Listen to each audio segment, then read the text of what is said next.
Testing.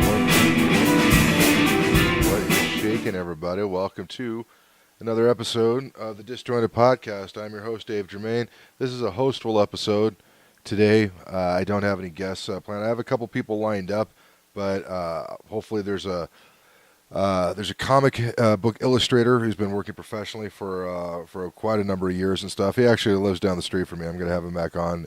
I don't want to mention his name just in case it doesn't fall, it doesn't come through. And then Jim Miller, he's going to be back on. He's starting this new Kickstarter for Crit Hit 2018. And that, let me figure actually where I can actually talk about his Kickstarter, Crit Hit.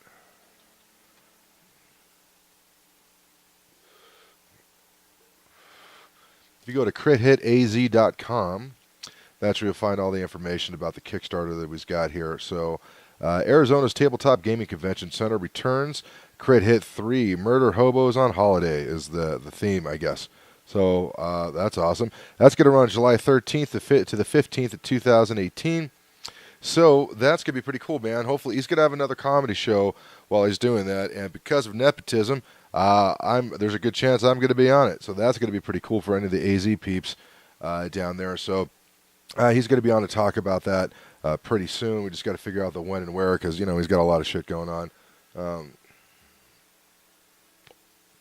Why am I smoking while I'm recording? I don't know. He has a Kickstarter page so far. Let's see. Let's take a look at that real quick as soon as... Hey, nice not having a freaking link to it. Podcast on about Crit Hit events. Alright. Holy shit, where's your goddamn your link for your Kickstarter, you schmuck? I would not say this to just anybody. I say this because he's my cousin and I care for him deeply, and I think it's stupid that he doesn't have a link on his webpage or one that's not easily accessible. So let me just go Kickstarter. Let's see, Kickstarter.com, not 2017. I'm looking for the 2018.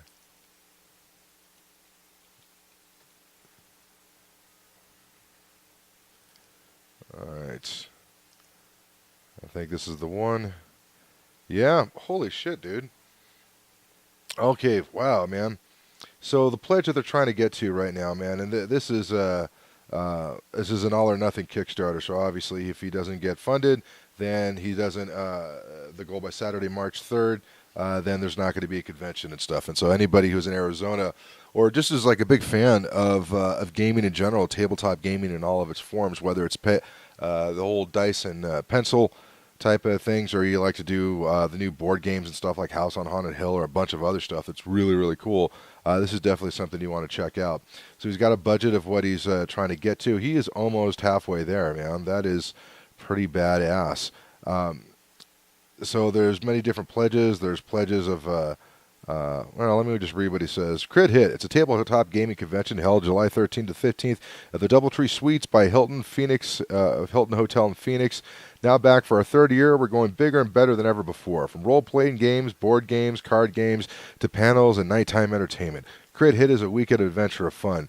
Meet new players and GMs, socialize, and maybe find a new game to join after the event is over. Enjoy a panel or other social events at Crit Hit. Learn about some of the best indie RPGs and board games around, from award-winning designers to highly experienced GMs. You will walk away from Crit Hit having learned about something new in our hobby. And you get to play games, enjoy yourself, and consider Crit Hit your gaming retreat. Life is hectic and finding time to game is difficult. Set aside 3 days to do what you love.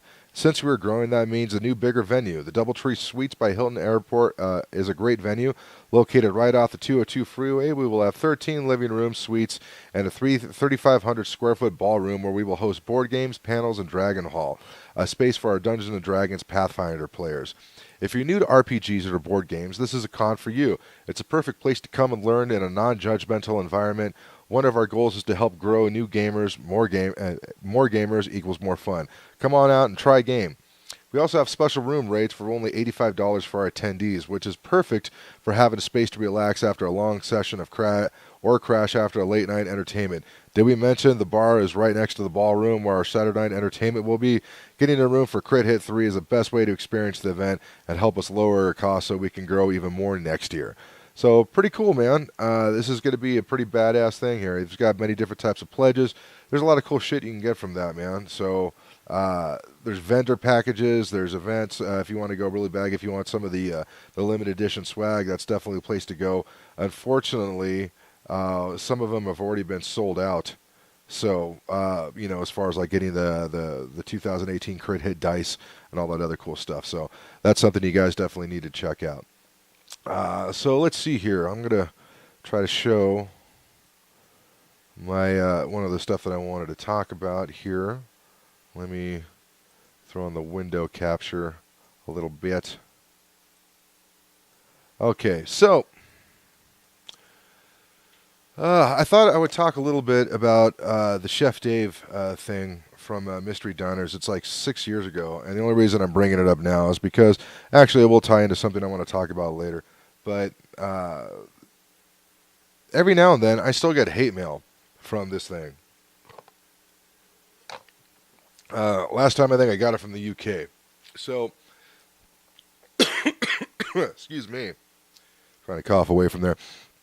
So, years and years ago, like I had theater training and all that other stuff. Anybody who listens to the show knows that I talk about that shit all the time. But what I ended up doing, as I pleasantly call my post-grad work in theater, is I was working in restaurants. I did it so much that I became pretty good at it. That's why I have a whole other show dedicated to the restaurant industry. That's the Disjointed Food Biz with Thor Markey and myself.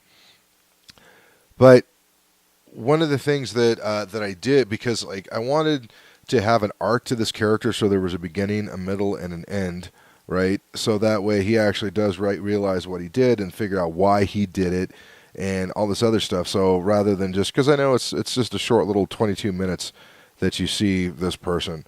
And I created this blog because the show, the guy was the whole Chef Dave's Italian Eats thingy. He was basically running his own business on top of that. So in the name of the episode, it was called Chef Dave's Italian Eats.com. So I created a blogger of Chef Dave's Italian Eats, right? And so from over here, let's see, like, this is how many views that this blog has gotten since it was created from way back in 2012, I think. No. It was a while ago that I did this, right? There's no followers to this, by the way. But there's over like 31,000 hits that I get this. So this is one of the reasons why I'm also very, very cautious about contracts, guys. Because most of the stuff that they do right now, if any type of entertainment business or reality show, it's always going to be in perpetuity. And that's just kind of the way things are going right now. That's fine. I guess they want to do that. But had I known how much mileage this thing would have had, I probably would have asked for more money if they would have had it. So no regrets, though. I managed to knock out one of the major 3 goals that I wanted to do with my life with this whole thing, this whole venture. But what's kind of interesting is that I can see where on the planet where the show's been playing, right? Another thing that I will do, let's see, when I see stuff, that's just my SoundCloud page and stuff. When I see stuff like this, that means this episode's definitely playing quite a bit, right?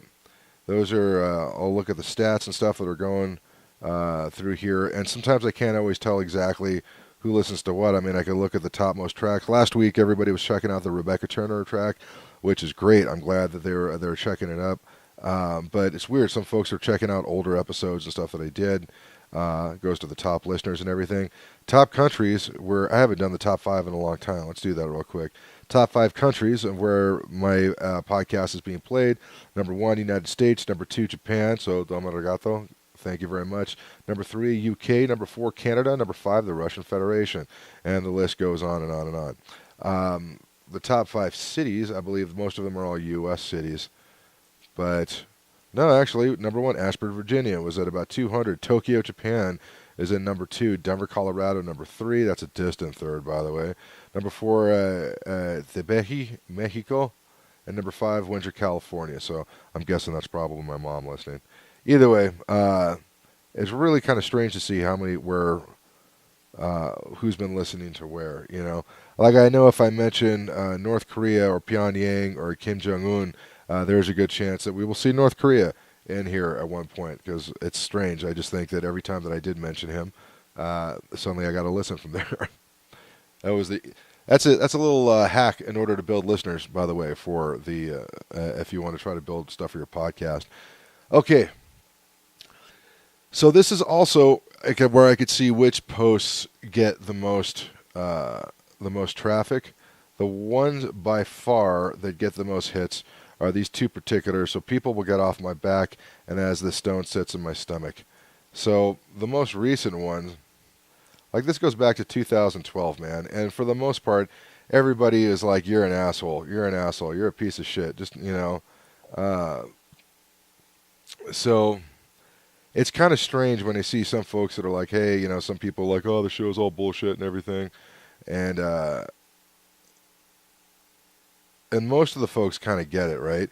And even if you look at any of these and stuff, you can see where some folks really kind of put their heart and soul into this stuff, man. So I think that's pretty cool. I think that's interesting. But then I get stuff like, you're a delusional prick, Chef Dave, when somebody gives you to manage his Grove's restaurant, not using his restaurant as it was yours, and provide a catering.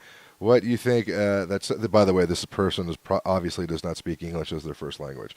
That someone gives you the restaurant to handle, and you think that's unhygienic when you drop the pizza dough on the floor, which I did like 15 times, by the way, and pick it up, the pizza dough, to serve it to your customers.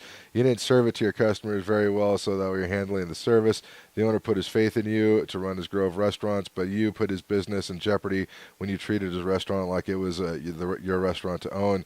If you want to run your own restaurant business, go get your own restaurant instead of using the Grove's restaurant to use as it was yours. I'm going to see if I can try to get Dennis on the show and everything. So I think that would be really interesting.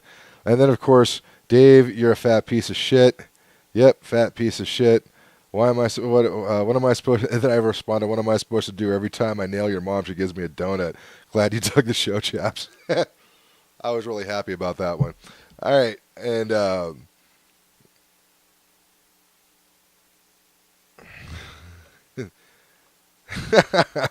I love mystery diners. The programmer makers can record things that don't actually take place. So whether clever editing or not, these things actually take place. Theft is theft, and it's best that these people should be prosecuted and sent to jail. Dave, you deserved all that you got, and you're totally a dishonest person. Technically speaking, in that whole entire episode, I don't know, you guys let me know where you saw money change hands. What you saw was somebody taking an order. That was it. So no theft occurred. So, what's so funny though, man?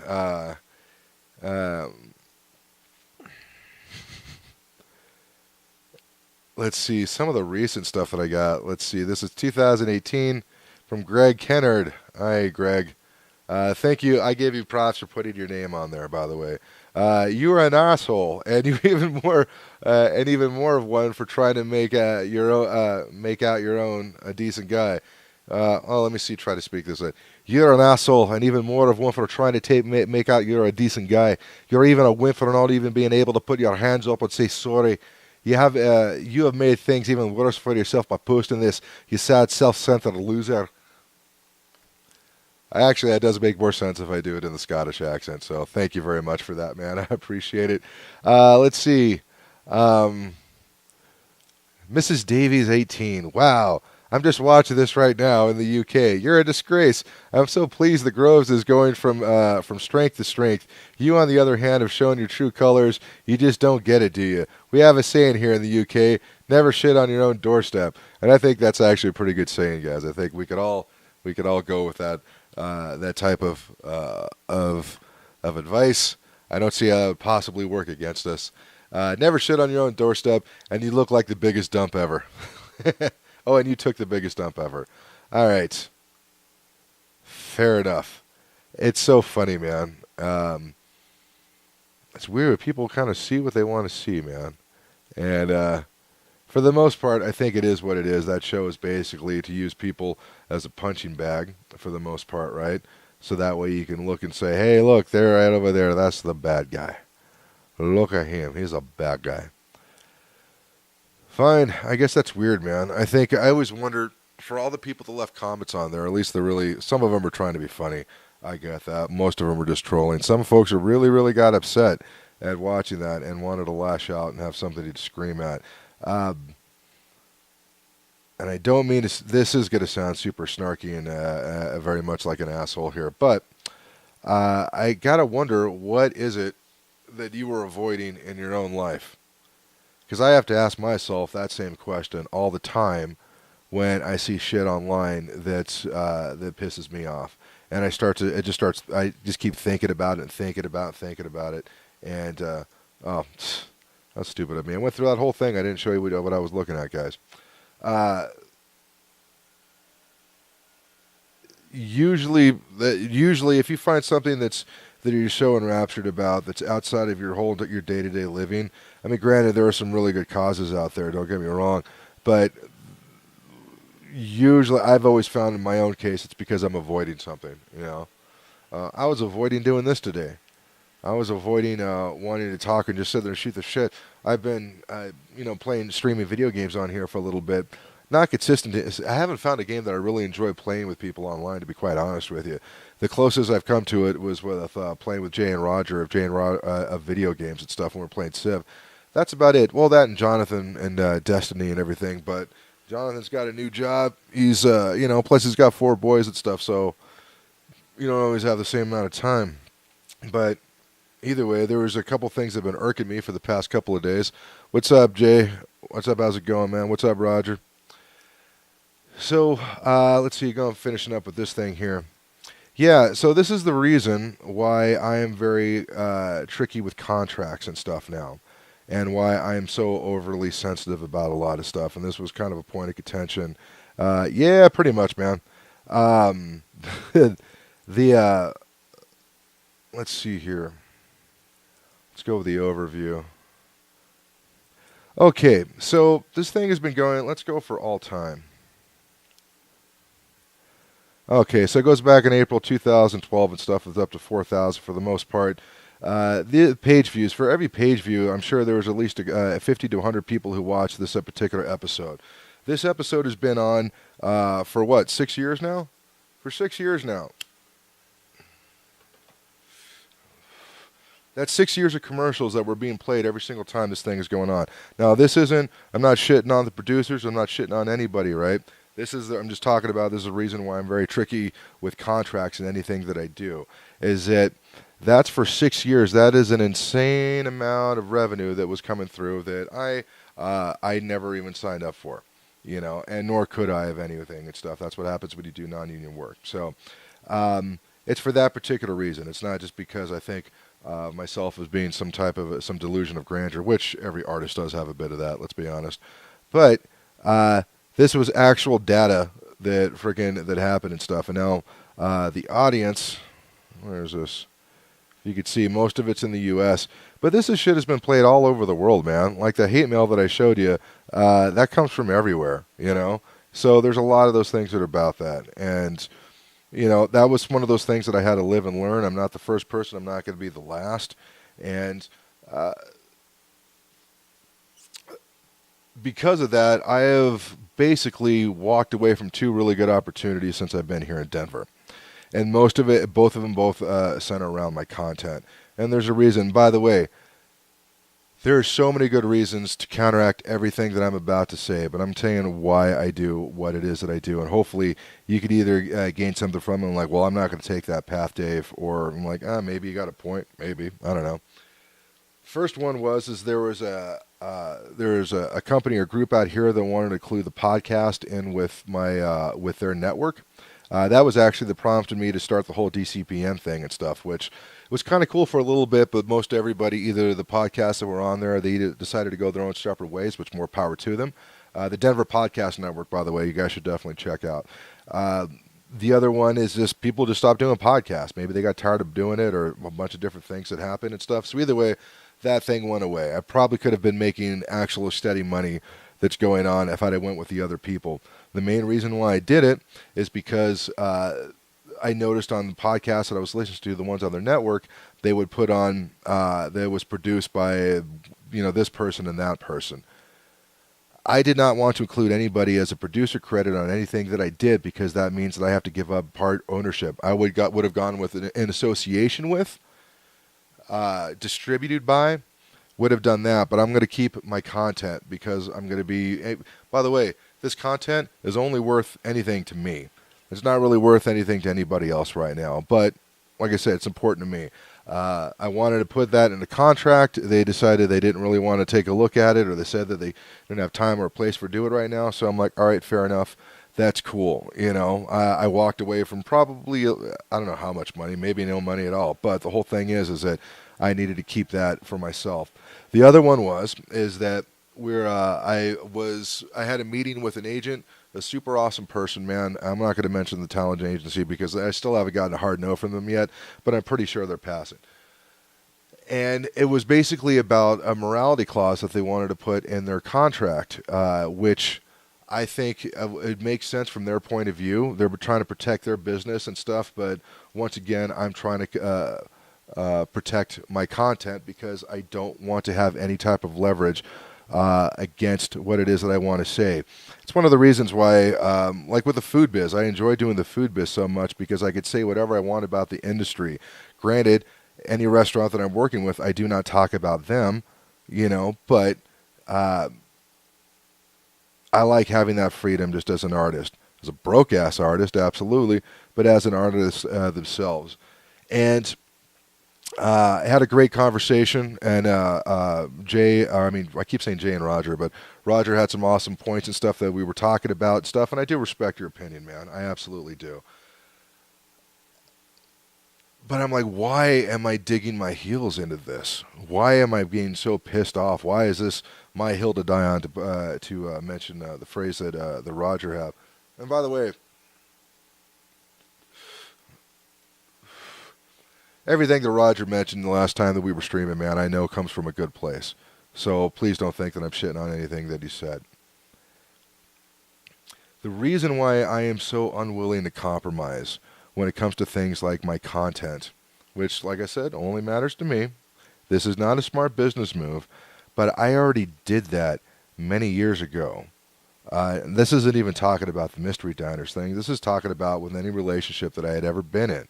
Every time that I compromise with anything, whether it's business or personal, it always comes up and bites me in the ass. So it's one of those things where I'm like, okay, I have been super broke before. I've been more broke than I am now, okay? And I still found happiness. One of the biggest things that the best things that ever could have happened to me, or the most enlightening things I had, it was actually happened the weekend that my father died. I was 12 years old. We had to go to Mexico to pick up his body. And we found out that we couldn't. America apparently doesn't like you when you transport dead bodies across the border. But the no, man. This is. But you held me about this. Roger's texting on the chat and everything. Don't bring me into this. I'm like, no, man, no, not at all. But I remember being at my most depressed, most vulnerable, the most. There's like 2 or 3 times in my life that I really wanted to die. This was one of them, and I remember being very vivid about this. But some people that were kind of helping my dad out when he was, because he was with a few friends of his. He was staying on this little town called San Felipe on the eastern coast of Baja.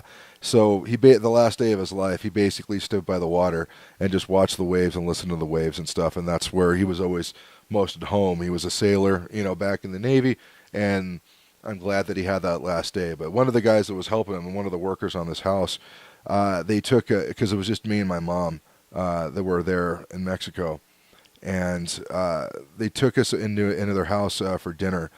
And we're like, okay, that's cool. And the houses that we were by, they were all like half finished, but they're all by the ocean or by the Sea of Cortez, it's super peaceful.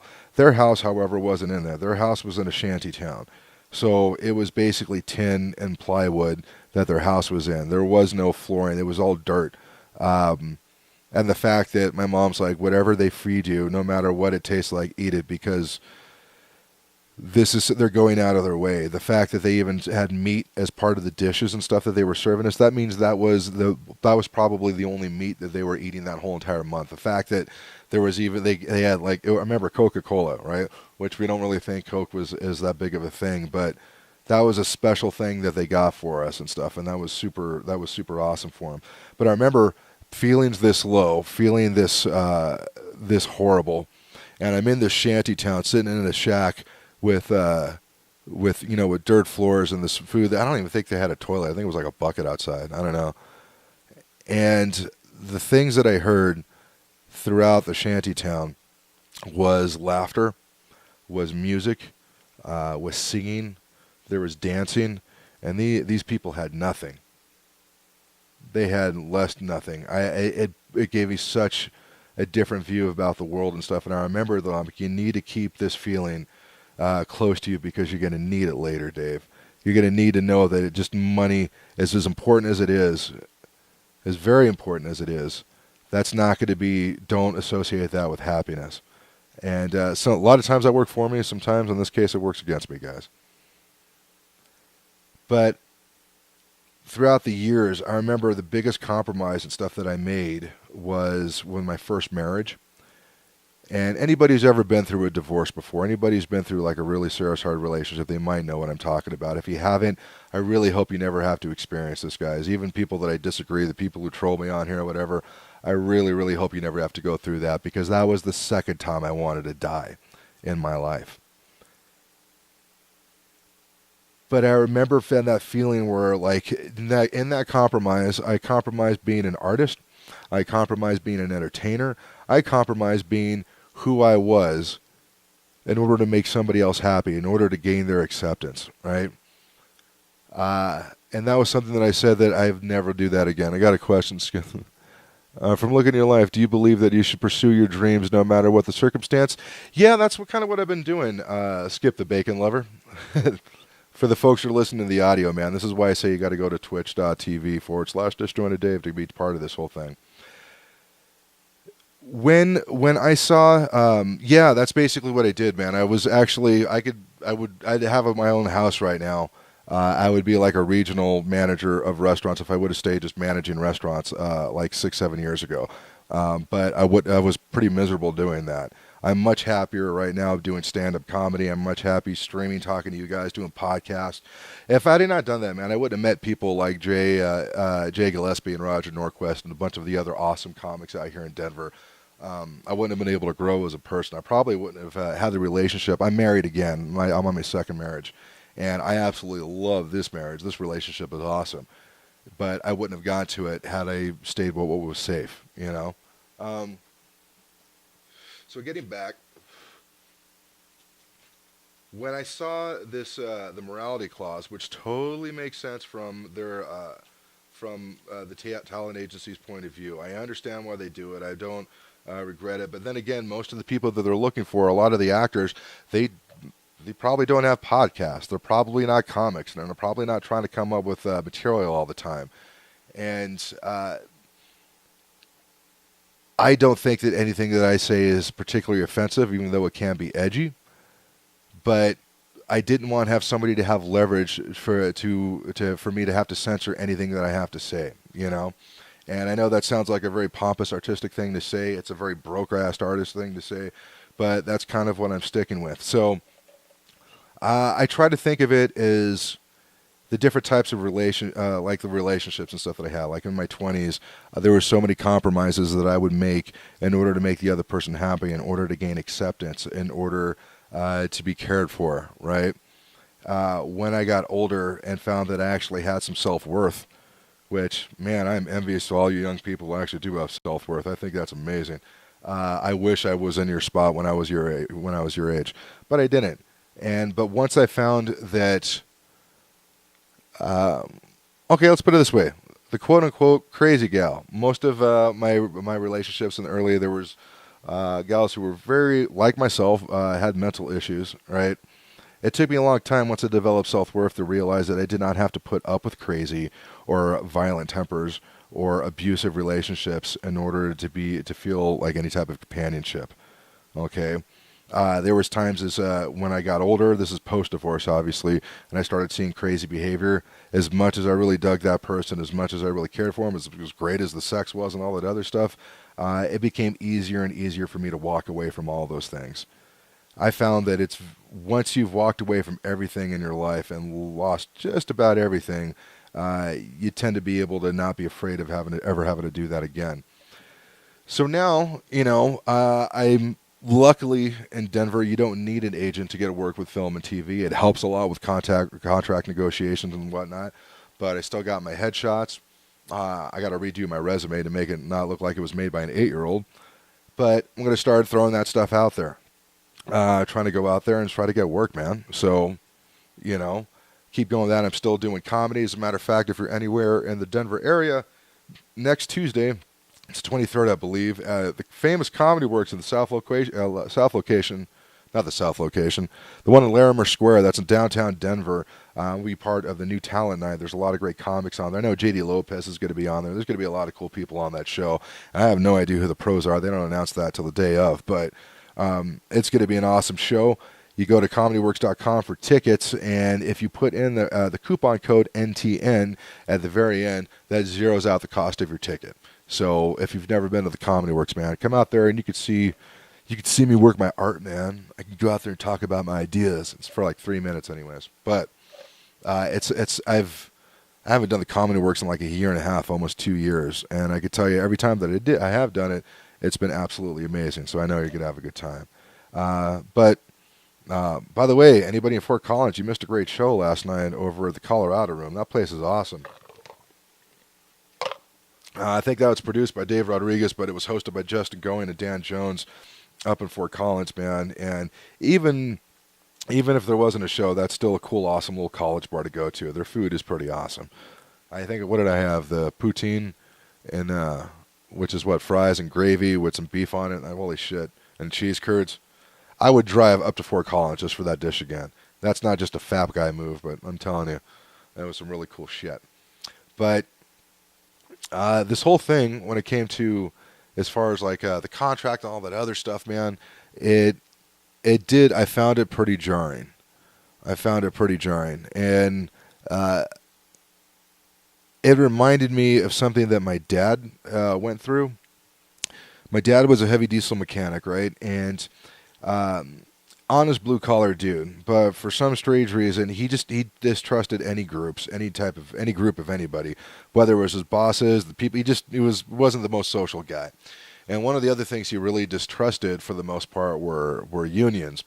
And the reason why he hated or he didn't like unions, I won't say hated, he didn't trust unions, is because they protected everybody, even the lazy bastard who doesn't belong in the garage.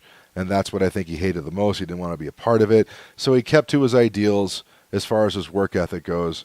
And as a result, we were way more broke than we really needed to be growing up. He could have made a lot more money, but he didn't. And it's kind of reminded me a little bit of the whole thing. I'm like, yeah, this just like my dad. All right, great. I wish I could, in a snarky way, say, yeah, that makes me happy, but honestly, that does make me happy. But yeah, that was just some stuff that I needed to get off my chest, man. They're still going to be moving forward. I mean, granted, this agent probably doesn't want to, is not going to want to work with me. That's totally fine. I know somewhere out there's an agent who's going to find. They might, just like any other type of relationship, they might like what I do. They might not. They might not. But I got to find the right person in order to move forward in the way that I want to. Life is the time that we got here is pretty limited.